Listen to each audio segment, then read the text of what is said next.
Lehen egin dugu, bat gehi bederatzi zema da? 10. 10. Ze gehiago egin duzu? 2 gehi 8, 10, 6 gehi 4, 10, bai? Ta nik oin, retulki berdeagaz, ipini dutu 0 bat atzian. Orduan oin, 10 gehi 80 zemat izango da? 100. Oso ondo. Eta 40 gehi 60? 100. Oso ondo. Eta Ehun. ehun. Eta beste 0 bat gehiago ipintzen badugu? Urdin ez ipiniko dugu? Ez dakit. Aber, ipinizuk. Beste 0 bat gehiago. Danetan. Zemat izango da?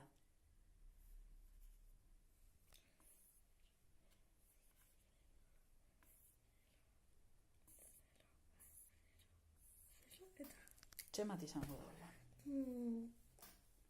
Betxu, esan dozu lehen. Piniko dugu, hartuko dugu aurretik.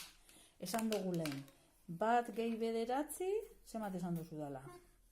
10. Ezta? Eta hau? Esan dozu dala? 10. Holan, ez? 100. Ehun, ezta? Eta holan, beste 2 0 ipintzen baditut? Non ipiniko ditugu 2 0? Beste 0 bat ipiniko dugu hemen? Zema da hori? Igual ez dugu ikasi ondino. 1000. Orduen, 100 gehi bederatzireun izango da 1000. Eta 400 gehi 600 zemat izango da orduan? 1000. Hori da, eta 200 gehi 800? 1000. Oso ondo.